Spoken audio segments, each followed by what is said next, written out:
welcoming you all to SICKI webinar on Experts Speak on Retail Growth. And the topic for today's discussion is the changing dimensions of jewelry retailing. SICKI being an active chamber and 113 years old chamber, we have a different sectoral committees actively working in between the industries. Retail committee is one of the committee which was head by Dr. Gibson Vedamani, and the committee is actively doing more webinars, and we did a conference also.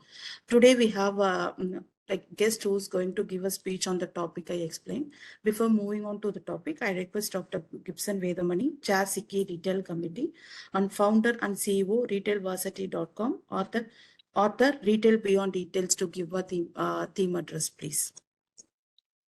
Thank you. It's always a pleasure to address the retail fraternity. This time we chose the topic on the transformation of jewelry retailing in India. Actually, SICKI has been doing a great job in the industry side, and it's very nice of SICKI to think about retailing as a sector, as a booming sector, and set up a committee.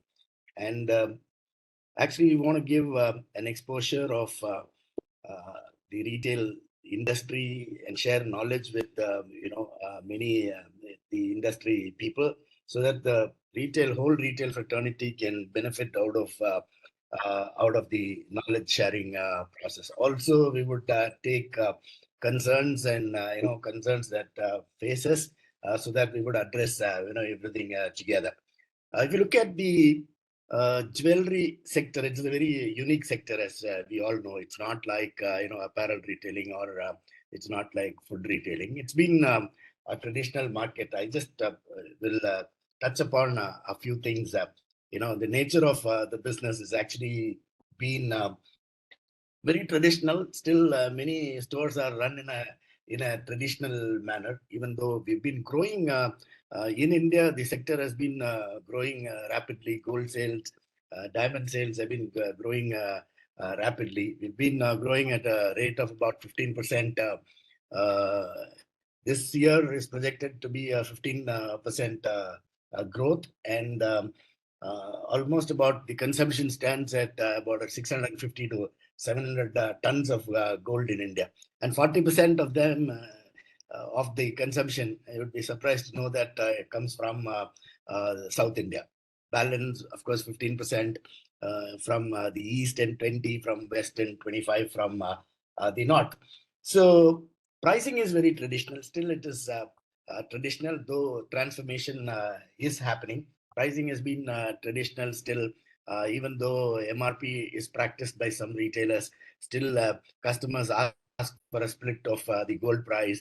What are the value addition, the making charges, and also the wastage charges charged by retailers. We have to give a split of that, because always customers go back to check the gold rate.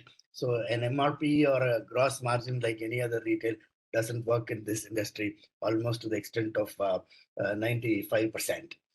Bargaining is another thing that they have up their sleeve as far as this sector is concerned. Customers want to have the benefit of bargaining, and retailers also have a slight margin on that bargaining front on wastage and making charges. Together, they call it value addition. So since there is a never-ending demand for gold, we all know that it is considered an investment and a backup for our girls who get married. It's always a backup for the family that the girl brings. So actually, it's not only gold, not only adorns her, but also serves as an investment. So that's what the retailers have in mind. So demand is constant. So next point, what impacts the industry is a few factors. The growth of this sector. Trust is a very big thing. You have a family jeweler, you have a jeweler to whom the family goes every time, considered very auspicious. Some jewelers are considered very lucky jewelers. They bring luck to the family. Quality is very important, because they trust the jeweler, because the jeweler is giving them a great quality. There is a buyback assurance that the retailer gives the customer. So almost about 80% of jewelry bought is, old gold is given, at least some part of old gold is given, and then customers buy. Loyalty is something that, customers expect. I'm not talking about we're talking about customer loyalty, customers being loyal to the store. Here, question of, it's flipped in jewelry retailing. It's a question of the retailer being loyal to the customer, and that is how it is flipped in this sector. So, the retailer has to constantly be in touch, and that transformation is happening. Even the modern retailers are now trying to get in touch with retailers. So this loyalty is being, kind of brought in by certain schemes. Like, for instance, they have advance payments. You pay in advance every month. 10 installments, and the 11th installment would be given free. Supposing you pay 10,000 every month, the 11th installment of 10,000. So that is 1 lakh becomes 1,10,000. 10,000 the retailer puts in, and then gives you the jewelry for that value. There are certain schemes like, you pay for 10 months, and then a retailer in Chennai waives off the entire value addition. So you just pay only for the gold cost. So that is how they have their loyalty schemes to kind of bring in more customers. It becomes like a subscription. Every month you pay, and then you take it at the end of a certain period. You take that. So the third point is that the industry also is trying to become, organized.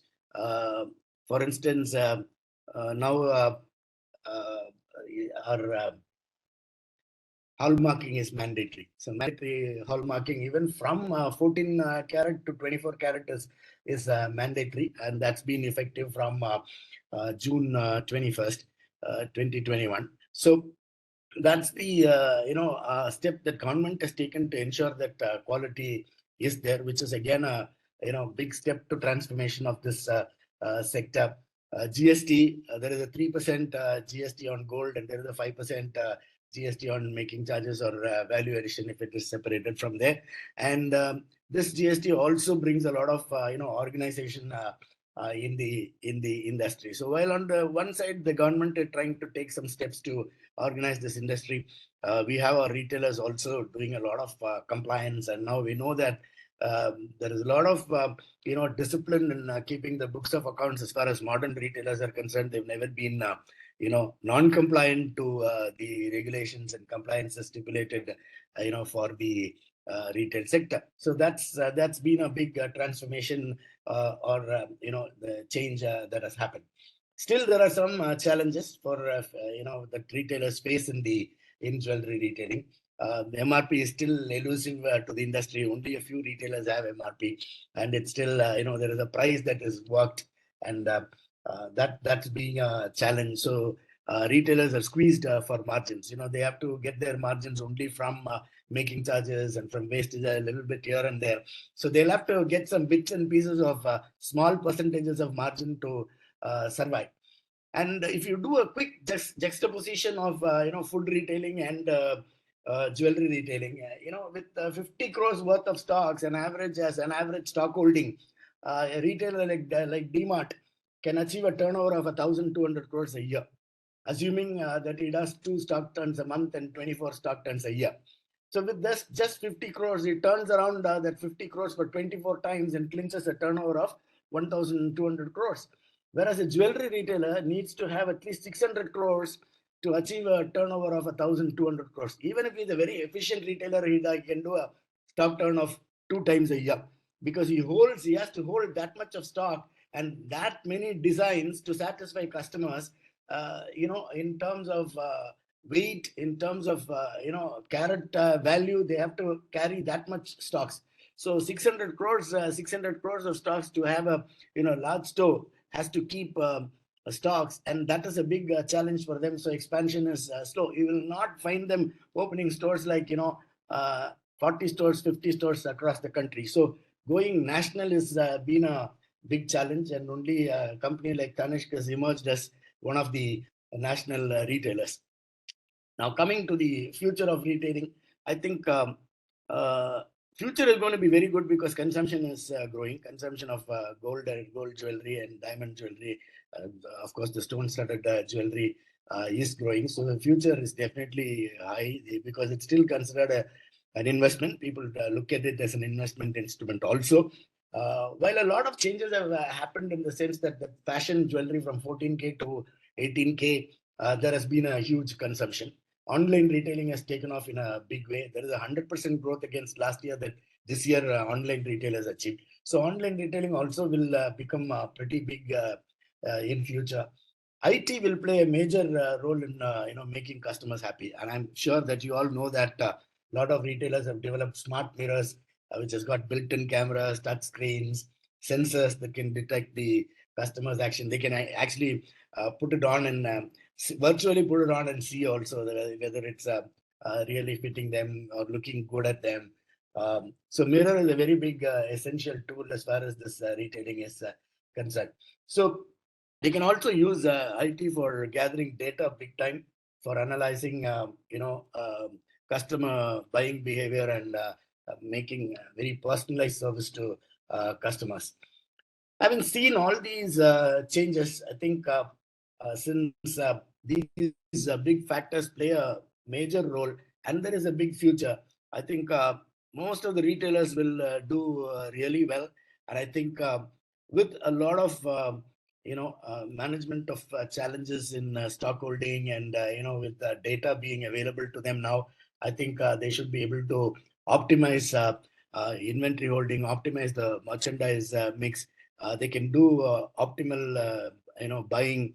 Also retailers can have an efficient supply chain. Their supply chain costs can come down now if they've got a lot of things managed with vendor managed inventories. When they actually buy ready-made jewelry, gold jewelry, um, in addition to whatever they produce, they procure also. So that trend is happening. So with all these available, I think the Indian jewelry sector is becoming more nice. Not to forget, mid-sized and small-sized retailers are also becoming pretty much organized, with a lot of things happening in this sector. Customers becoming informed, very well informed. Retailers becoming more responsible to customers. Laws being favorable to both the industry and also to the customers. I think this retailing sector is in for a big growth, and we would love to hear more from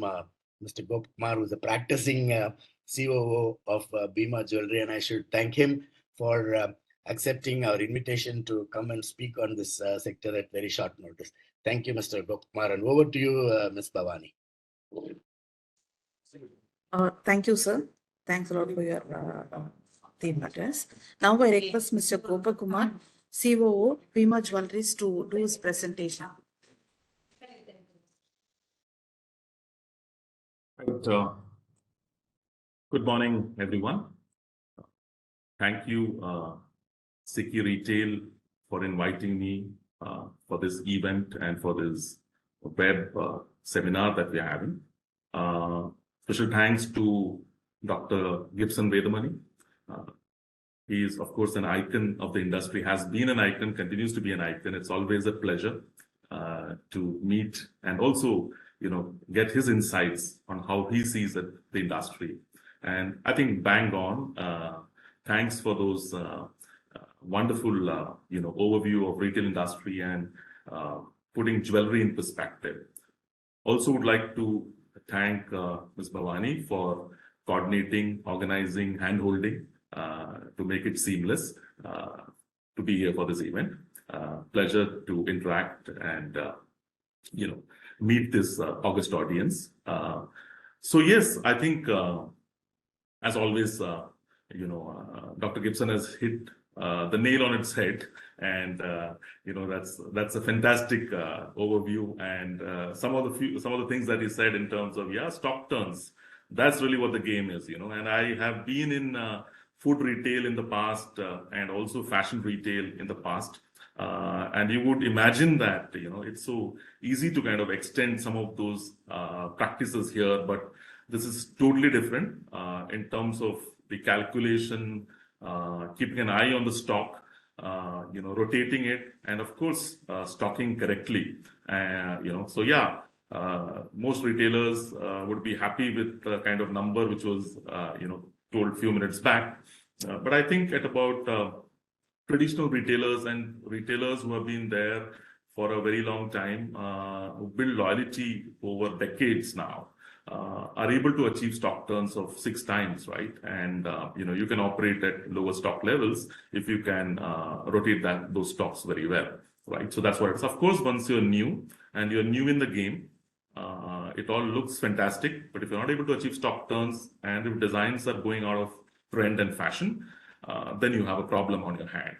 Or if you are not able to achieve your overheads, you really don't go and melt the gold and try to meet those, kind of operational challenges, right? So you got to handle the product very well. And I will try and demystify some of this. Only when you practice, you will really know how this operates. So yes, I have a presentation and I'll put it up. Just give me a second.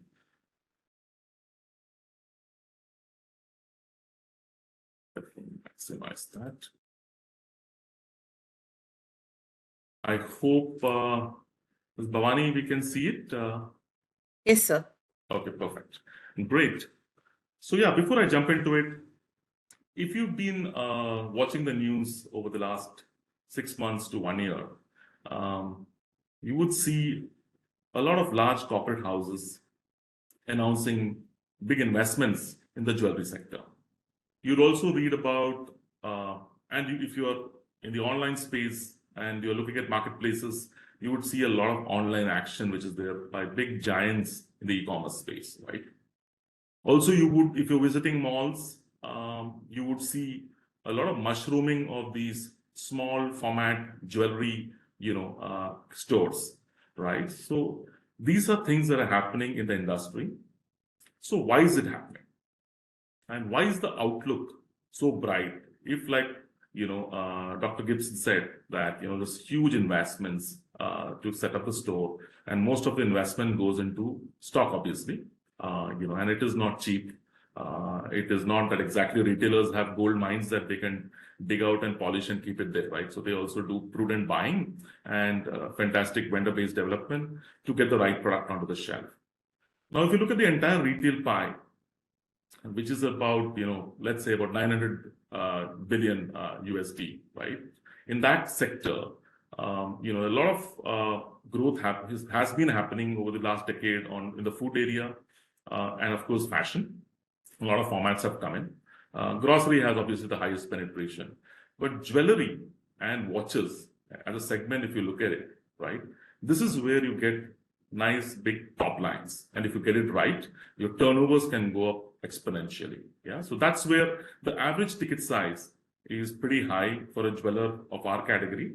And when you cater to, marriages and which is a mainstay and in the core of a jeweler's business, you really can up the ticket size to, business going up to people buying 800 grams to a kilo of gold, right? And that is really big ticket for us. So these are the kind of, let's say, tailwinds which are getting in these investments into this sector. Also, this is a sector which has largely been the domain of the, local jeweler, the family jeweler, to whom all consumers in that vicinity have been going to for decades, right? So that also is kind of getting organized in a sense with a lot of government regulations and norms and accountability coming in, a lot of transparency factors being built in.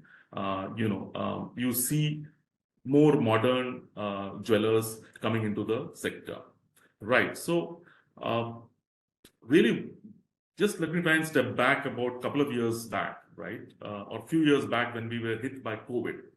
I had just come out of a food retail format, and into this role. And I was thinking at the time, who's going to buy jewelry when survival is of essence during COVID, right? You can't even open stores. And at that time, it was very difficult because you're stuck with stocks and there are payments to be made and all those kind of things. All of us have gone through it as retailers, I'm sure. Jewelers also went through it. Now, once the market opened out, we were wondering if marriages will happen, if consumers will come in.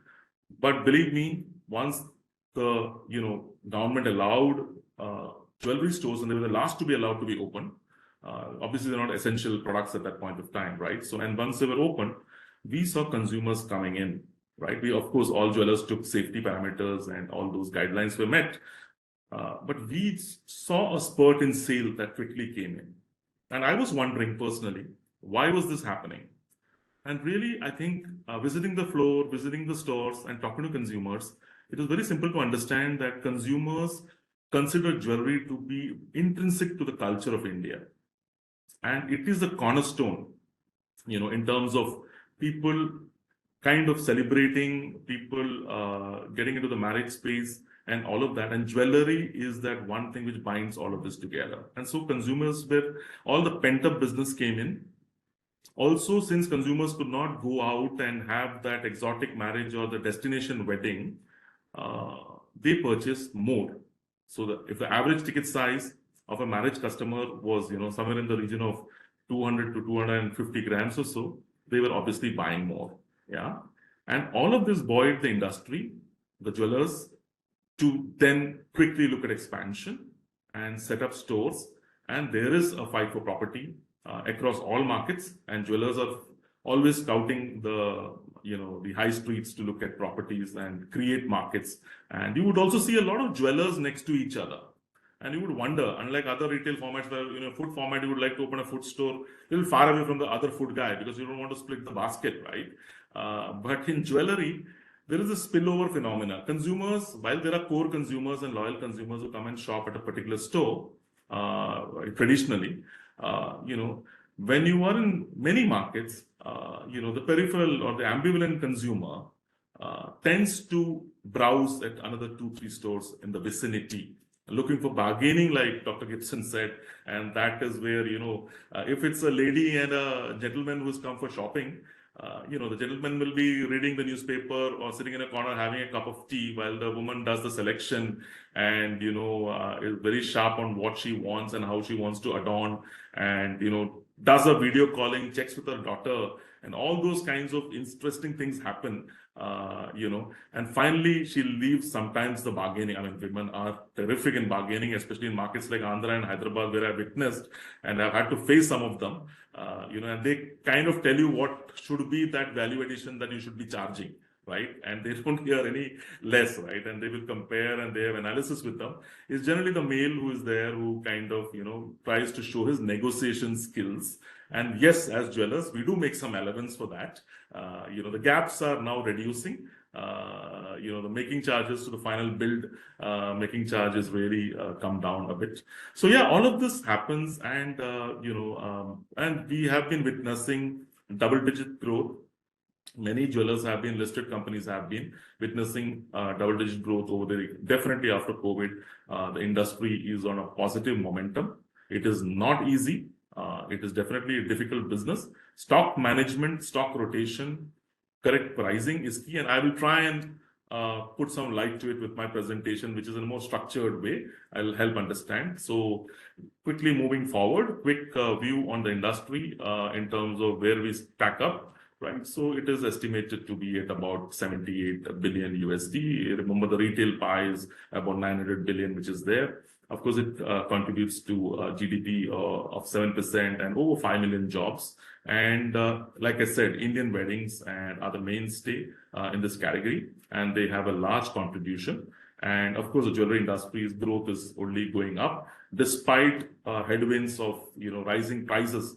If you had picked up a product pre-COVID, to now, you would be sitting on a gram of gold, approximately 2,100 rupees of, let's say profit if you tend to trade it in, So that's where really the industry has been. And me as retailer, we would like prices to go up in a, smaller, steady fashion. When there is an upswing quickly of prices, consumers sit on the sidelines. When it goes up in a, a calibrated way, it's good for our business. So, of course, I'm a shopkeeper, so not an economist. But for me, it's about getting footfalls in and consumers being happy. They picked up the product that they love at a price they like, right? So that's what it is. 1 second, yeah.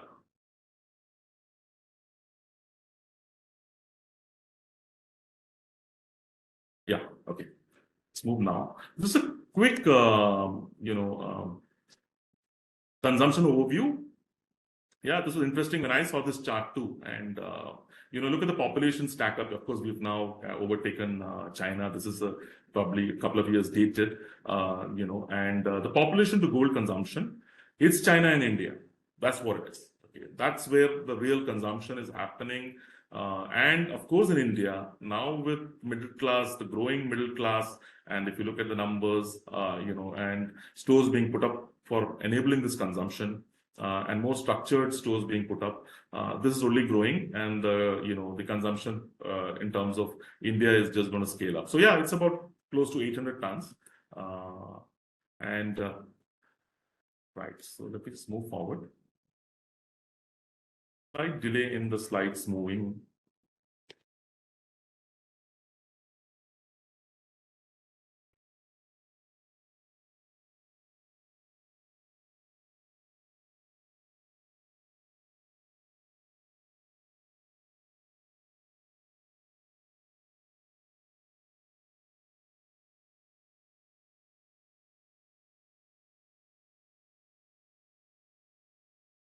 It and reload it.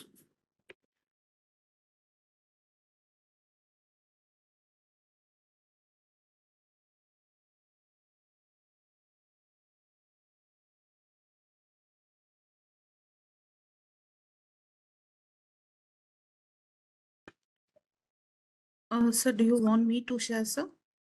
Just give me 1 second. No problem. Yeah, please, sir. Yeah. Yeah, I don't know why it's stuck. Yeah, I think it's come up again. Yes, sir. Yeah, it's moving now. Okay. Happens, I think, something that we have learning to perfect after COVID. Yeah, as so many interfaces happen. We're usually on Microsoft Teams. So yeah. Anyway, so yeah, I spoke about the jewelry in terms of tonnage, and yeah, you can see the dip that happened during COVID time. Of course, consumers couldn't shop and imports couldn't happen. So that's where it was. Moving on to the industry perspective, and most important, and this is the secret sauce of jewelers. You might have in your mind, how would you differentiate? Things look alike or so. But we have our own set of, at Bima, for example, we have our own set of vendors who have been supplying for over 40, 50 years, and Vishwakarma Karigars, and we all have exclusive supply chains with them. And the supplies come from, a lot of them come from Bombay, Calcutta, for us, and of course, Thrissur and Nellore and other places. So that's really one differentiator which is there. And of course, designs, collections, localization, the kind of assortment that you put up, like in other, obviously, categories too. All of this plays a role in differentiating again. And yes, the BIS hallmarking standards, which got introduced in 2000, and now very recently in July, the government has made it mandatory to have hallmarking unique identification number, HUID.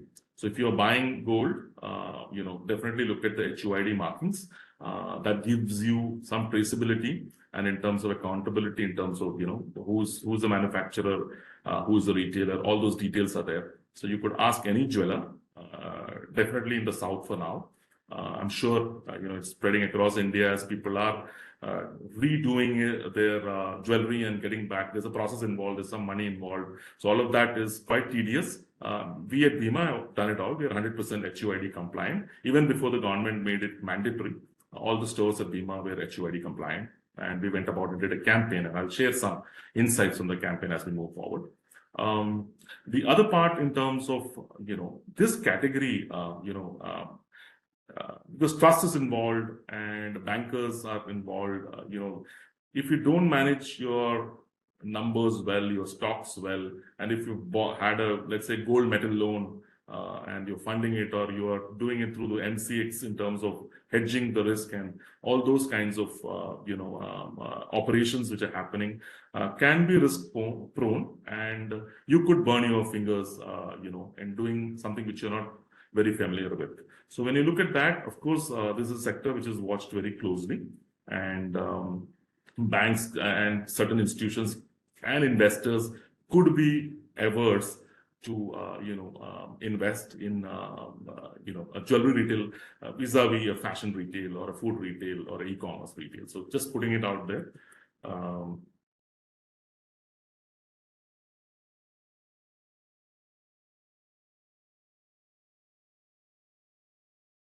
Once I stop on a slide for a few minutes, it tends to take some time. Yeah, great. Okay, it's moving. Right, so transformation, and that's really, the subject. Consumers are evolving, have evolved. They are now, kind of exposed to what is happening internationally, what is happening in different markets, obviously because of mobility and access to digital and, being exposed to so much of, communication which is happening out there, right? So consumers are looking also now what's unique about what you have to offer. Of course, so when you look at assortment, you have your staple products, which is your chains, bangles, pendants, and things like that, right? Which consumers do for a daily wear kind of a thing. But when they have a party or a special occasion that they're going to, they would like to have that one set or one unique design, which is a talking point, which is a showpiece. So all of this is something which we call as creative buying. When buying, as in when we buy from vendors or various jewelry shows or designers who come to us. So we look at that creative buys coming in, and the other part the consumer is also looking at is obviously ethical and sustainable sourcing. They want to know, especially the younger generation. I feel from what I read is that they would want to know traceability. This is an area which is still work in progress for the industry at large.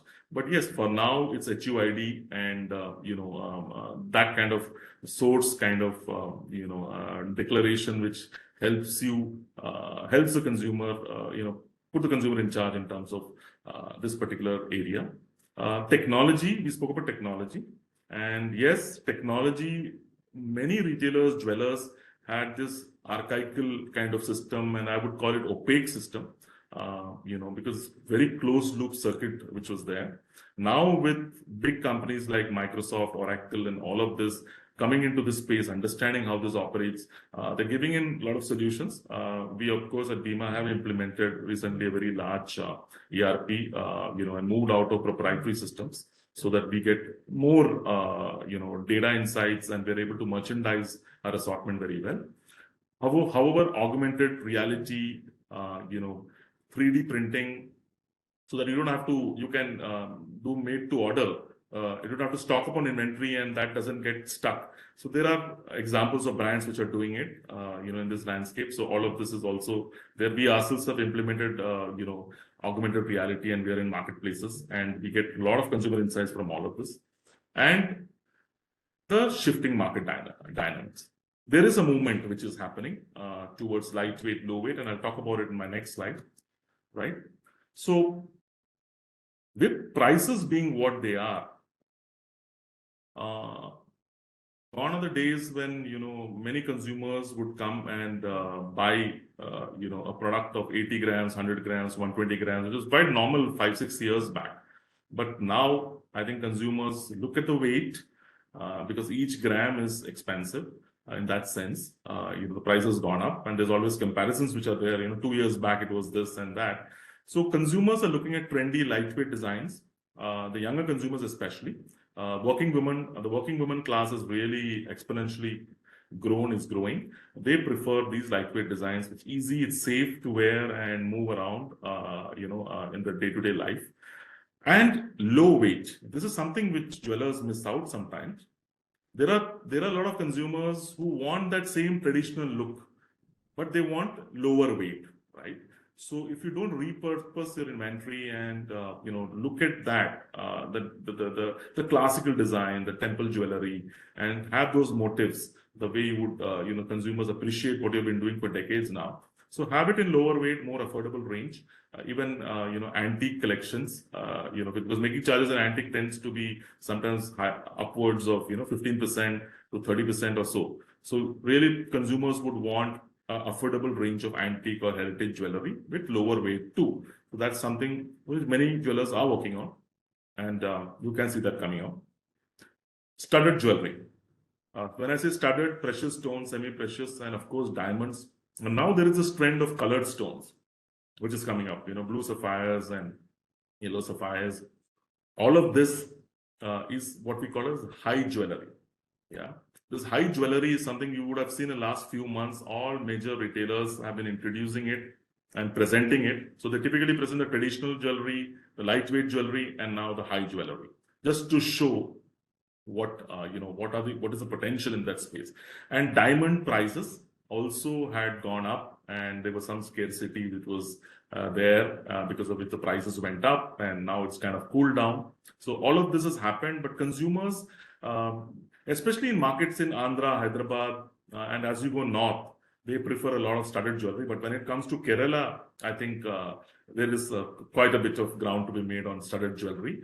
Consumers still prefer more yellow, antique kind of thing. And when it comes to stones and diamonds, there is a little bit of lukewarm kind of response. But that's also growing. I mean, growth would be 50-60% year on year in that category, but on a lower base. And of course, Dr. Gibson mentioned about the savings program. So I recently opened a store in Tirupati. And I would typically expect, like in Kerala, when you open a store, consumers would come in and, look at your assortment and, buy a lot of your assortment. But in Tirupati, I was standing at the doorstep of the store. I was standing at the doorstep, obviously, and the consumers come in and they ask me, tell me about your savings program. So straight away, that's it. And then they kind of step into the store, or they step into the store, then they ask about the savings program.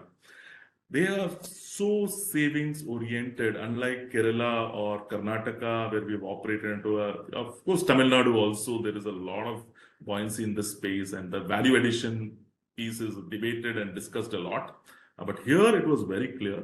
So we introduced a scheme, Dr. Gibson mentioned about a bonus 1 month. So here we said no making charges. You pay for 11 months. There's no making charges. That's what it is. And you can take the gold either, through weight or on value. So weight, obviously, at the end of 11 months, if the value goes down, you can pick up more weight. And, obviously, if the value goes up, then you're already banked the weight. So there's no problem with that. And then you take it without any making charges. So this has been a hit for us in Tirupati. Of course, we introduced it in Hyderabad also in our 3 stores, and now we've rolled it out to Coimbatore also, and tested it there. So all of this has helped us get in a consumer base, and then we obviously project how many of them will come back and redeem with us, and that business is then banked. But yeah, this is very high in Andhra Pradesh and Telangana, especially, I have noticed. So that is a big consumer trend that we see. I spoke about colored gemstones. This is high jewelry. There's a certain segment for this, and people create boutique environments and specialized dedicated shoppers for all of this. And not to forget the silver lining. Silver again is a misunderstood product to an extent. I know there is puja occasions which is well understood that you need to buy and do it. But when it comes to jewelry, silver gives so many options, and people also price it interestingly. Bima we sell only pure 92.5 sterling silver, right? But you can also keep something called 80 touch, or that is lower purity items. And there's a making charge which is bundled in. And consumers don't fully understand how the pricing and the making charges work. So all of these are there, but however, silver is a growing category. A lot of retailers are now executing silver stores, smaller format stores. We also have a format called Bima Silver, which we are also scaling up and, looking at, it's a high margin, very good margin. Of course, studded gives the best margin, and then it's silver. And finally, gold. Gold gives the lowest margin. And if you're buying coins, not all retailers would really like you as a consumer because the margins are extremely low in bullion, right? Which is more of an investment product. So that is how it stacks up from a consumer's perspective.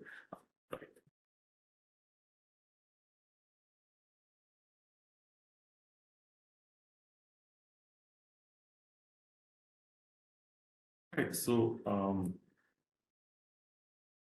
just to understand the core of jewelry retail, how do you look at it from a retailer's lens? And how do you kind of,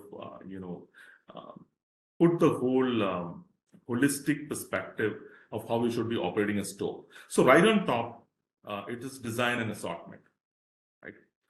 Great designs, catering to consumers' need, be it if they come in for investment, if they come in for adornment, if they come in for a creative purchase, or a lightweight design, or a kid's baby product, or whatever it is, right? So all of that, you need to have it. Whichever catchment that you are servicing, have great designs and assortment. Once you have that in place, obviously your store and the store design, the service levels that you have at the store, whatever you can afford to put in terms of per square feet and the kind of people that you have, the systems that you have, all of that is very important. And finally, in terms of the pricing, value for money and promotion. So this is normal. I mean, you would say, what's so special about it? Everybody has it. Any retail format you go, and you would have it, right? And typically, I remember RAI and Dr. Gibson and all of them talking about the retail triangle, and then it became the retail pentagon and all of those kind of, very fundamental things. But there's one difference here, and that's right at the core of this triangle, and it is trust. Okay. So trust can be intangible, and needs to be tangible to the extent it can be, right? So it is that emotion that you have with the brand. It is that emotion wherein you feel you are in control, and you are in control of your entire purchase journey in the store, and retailers need to work on it. So hence retailers have a lot of policies and processes and all of these things. So I'm going to just kind of talk about it. So most important to build trust is transparency, right? In terms of transparency, your purity of your gold, mentioning it upfront there, HUID, which is there, or your billing, which is there, where the breakdown is given, what is the enamel in it, what is the stone weight, what is the gum which is put, or thread, if there's a thread, what's the weight of all of it, what is the gross weight, what is the net weight. All of this needs to be clearly on your tag, and now retailers like us are putting the making charges straight on the tag itself. The making charges mentioned. It's no more a guessing game for you. As a consumer, it is right there. You can just pick up the jewelry and have a look at the tag. It will be mentioned, usually towards the right side end after the code which is there. So you can look at all of that. That builds transparency. Having a great exchange program. Again, this is something which you see a trend of, environment friendly and recycling of gold that is happening. At Bima, almost 50% of the gold that comes in is recycled gold. That is consumer coming in and trading in their gold and upgrading the designs. It tends to be low when it goes to Karnataka to that extent, higher when it goes to Tamil Nadu, and slightly even higher when it goes to Telangana. So that's where in the southern states they behave quite differently. As you go west, dynamics change, and when you go north, it completely changes in that sense, right? So this one format, one assortment doesn't fit into the entire country. It's difficult to really scale up without understanding the intricacies of business. So yeah, old gold exchange is a big part. At Bima and some other jewelers too, we accept gold from any other retailer. So that as long as, the government norms are met and all of those, I'm not getting into those intricacies, but yeah, it is valued, it is melted, it is checked, and then the weight estimate is given, and then you could purchase whatever that you want. But need to tell the consumer about it very clearly. Consumer should not be looked at from a perspective that, they're trading in old jewelry, so they might be in difficult times or whatever it is. It's business as usual. And jewelers need to be very clinical about it and keep the consumer, comfort in mind on how they operate at delicate moments, especially when it comes to old gold exchange. Of course, certification, diamonds. There are so many diamonds out there.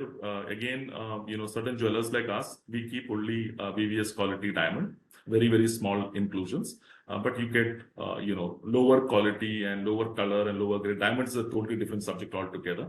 I would need some other session for that. But just to give you an overview, if you are a consumer, and I'm addressing all of you as consumers and operators in that sense, is that, ask for the grade of diamond, and, certification is there. But in terms of what is it that you're buying, because there are something called dosham diamonds, you don't want those black spots and marks, let's say, if you look at it emotionally, harming your career progression and business progression. So just ask, and just look at it, right? And when you buy those, so that, we are always in a positive frame of mind, and you're buying from the jewelers with the right dialogue, light discussion. And of course, maintenance, lifetime maintenance, taking care of jewelry. So all of this put together is the core of the business. And this tangible in a sense, intangible in a sense, the way you look at it, you can, put literature, you can do social messaging out there, all of that you can do to build all of this. So yeah, so this is what it is all about. And this is what we strive for as retailers, to continue building, our franchise, which is there. So getting into, omni-channel retail, another buzzword. It is, of course, this is the last industry to be bitten by that buzzword, right? So, and people have a lot of definitions of it. For me, it's very simple. It's one view of consumer, one view of inventory, and how do you kind of, ensure that the consumer is satisfied, and the order he or she places from any location, be it a mobile phone or coming to the store, or, ordering online, delivering offline, buying offline, delivering online. All of this should be possible. And omni-channel retail should have a seamless, kind of moment across this. But of course, the challenge that we face in this is the consumer who is buying online is buying certain trendy jewelry, and the consumer who is coming offline is buying heavy traditional design. So, there's only so much of assortment which can be relevant. It's a long journey for us to get in that space, right? So there is obviously, the brand looks at it, jeweler also look at it from a marketing perspective. We believe that 60-70% of our consumers are checking out designs online and then making that purchase journey to the store, right? So that works for us, and what do you call it? Yeah, margins are what it is. Right. So just quickly getting in the online space, all these players are now big in the space, right? And they have also realized that, if you look at it, largely it is electronics that sells in this online space. And then there is, interestingly, toys sell a lot, and then fashion is what sells, right? So jewelry is still in its nascent stage out here. And I'll tell you why. While let's say an Amazon says it has an online jewelry or gold sales of 2,000 crores, on the current last year kind of a number.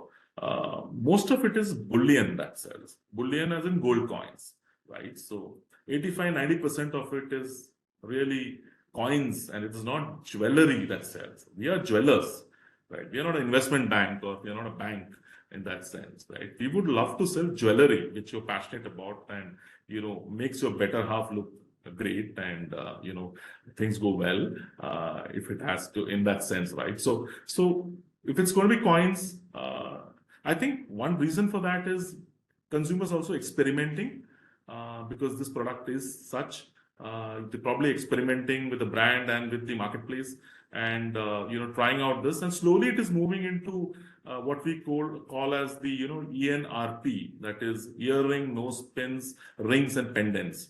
This is what really sells. And if you can build there are good margins to be made. And small diamond, 1 cent, 2 cent, 2 pointers, 3 pointers, that is what can really sell in this space. But yeah, it is inevitable that the online space will grow. It will grow exponentially. The younger population coming in, and the working women in the working class, and the growing middle class, this is going to grow exponentially. If traditional jewelers are thinking, they can be very comfortable in this offline space, I think, there is going to be some challenges moving forward. But yeah, for now, it's bullion and things that sells very low margin. Hardly you make 1% on it. And, that's something which needs to kind of, you need to have that assortment which is more relevant, right? We spoke about virtual try-ons and augmented reality. So yeah, already in terms of, what do you call, consumers coming into the store, creating those experience zones. All of that has also helped, retailers to allow consumers to enjoy their products virtually. And now there are companies which have the algorithm wherein you can also try on bangles, rings, and all of this in this space, and it's pretty good. If you visit a Vima store at Hyderabad, Coimbatore, or whatever, you can really try this on. Right. So interactive marketing is another space wherein you could do a lot of topicals. You could create reasons for the consumers to shop with you, create occasions, or be relevant in that season, right? So all of this is something which we at Bima do, and other jewelers also are extremely active in this space. I'm just going a little faster because of the time which is there, right? The other thing which is there in the influencer space, gives great dividend because see, if you see Instagram, it's totally different to the way a Facebook operates or to a general Google environment or YouTube, the way it operates. So choosing your digital platform correctly, having the right messaging is very important. My point of view on that is, typically don't take your offline message, which is there on television, which is linear television, and take that message and put it as it is. Because in a linear television, you have a messaging wherein at the end of 30 seconds, you're giving the consumer a reason to shop, right? But when it comes to digital, you should have thumb-stopping content that the consumer doesn't flip up. And within the first 5 seconds, if your queuing and messaging is not, out there and not relevant, you just be flipped away, right? So that's the difference. So have content which is curated for digital separately to the content which is there in the linear television space, which is there. So yeah, that's another insight I wanted to give. So yeah, a lot of celebrity association, especially in Tamil Nadu, if you have celebrity association and there's a great fan following and they recommend your brand, you could see consumers flocking into your stores. And I am searching for Bollywood actresses now and they're all taken, right? There's nobody available. So you have to, everybody is signed up, and it's difficult out there because, once actress works with a particular brand, the other one then is not available, right? So yeah, so we have obviously enhanced experience with 24, cafes in the store, trendy collections. There's a gamification of marketing that is happening. When consumer, after they purchase, they kind of want to be involved in, some other activity. So you kind of give them silver coins through a portal that we created, first time in the industry. So, we could check it out on YouTube and our own social media pages. And all of this helps consumer engagement. And experiential retail, we spoke about it. Personal shopper service is another space which is really coming up in a big way. Consumers can call, take an appointment, come in and have that service that they wish to have. So all of this is other thing which we have done. And of course, ethical sourcing, we spoke about it. How transparency is so important. So all of this and saving schemes, which is very important, gold rate protection, exchange facility, all of these are trends which are there. And finally, I think it's about, having a fantastic stock turn, relevant stock, great practices which build trust, being very relevant in social media with your messaging, and curating unique personalized shopping experience.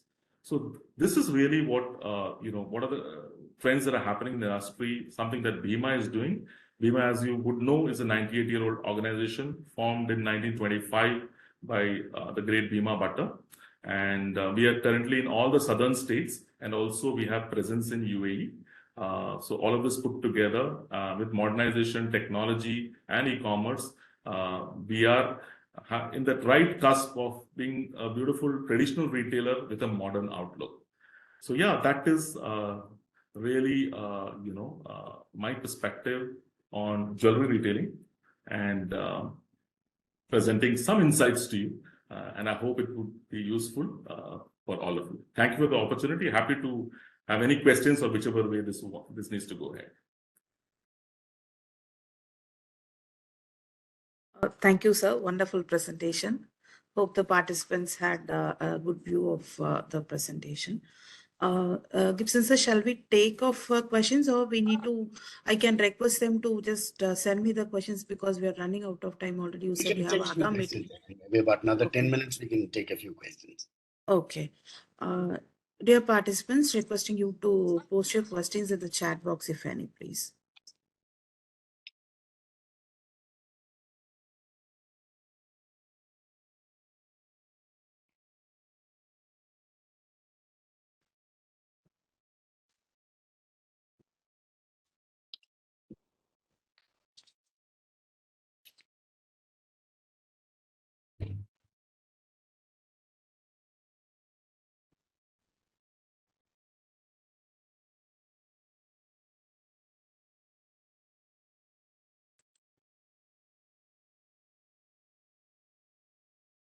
Yeah, Mr. David, if you have any questions, please unmute and ask the questions.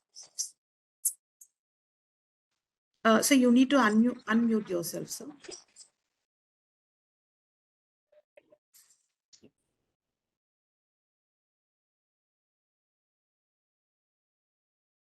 Yeah, please go ahead, sir. You're asking me? Yes, sir. You want to ask any questions, sir?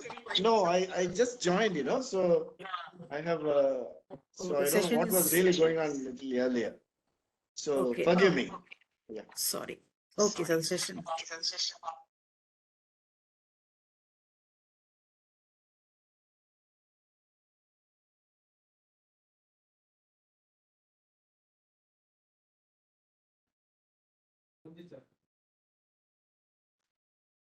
Sir, I guess there is no questions. Maybe I can request the participants to mail me the questions or queries if you have any. I can request the speaker to address the same, maybe. Sure. Yeah.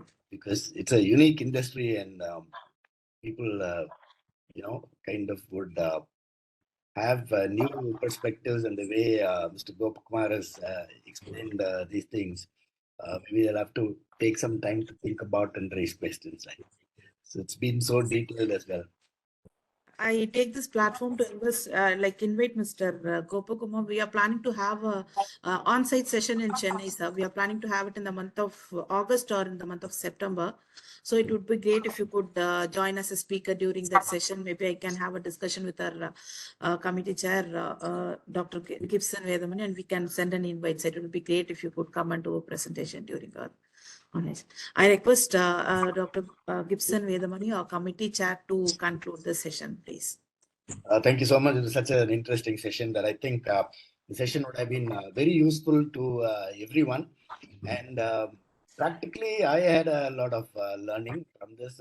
How the industry is adopting new practices and very nicely and put in a very detailed manner. You gave a practical view of the changing dynamics of retailing. You also gave a lot of insights on how the industry is going and how particularly Bima as a retailer has been involved in creating a great shopping experience for retailers. How the entire shopping experience is built around trust and how design differentiation is taking place there.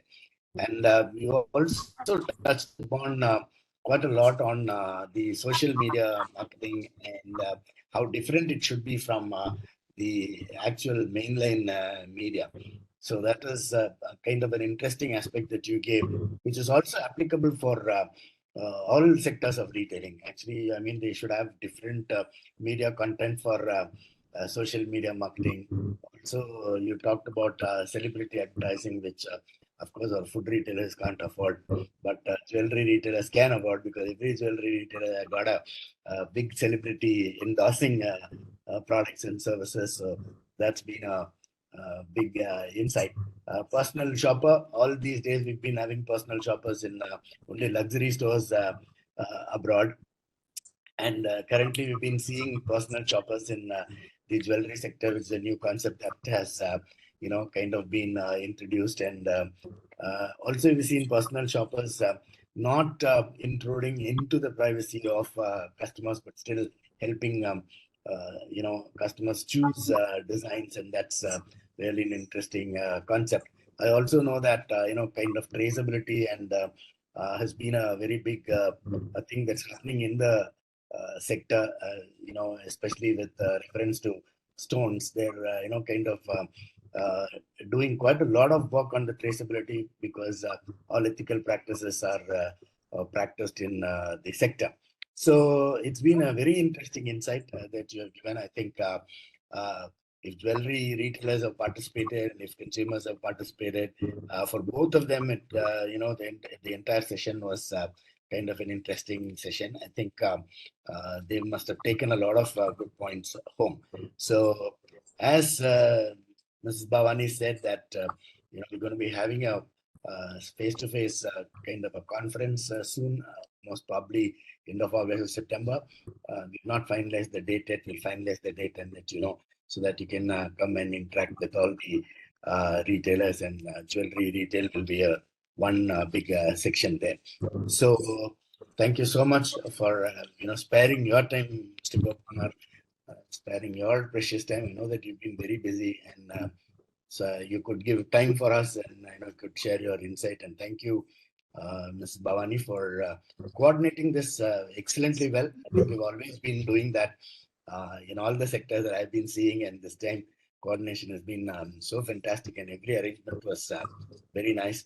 I should also thank Mr. Vinod Solomon for his contribution in the entire, in SICKI, especially to the retail sector. Looking forward to have more of these sessions in the future. Thank you so much, audience, for being there. It's a very good audience, and I hope you all have taken a lot of inputs home.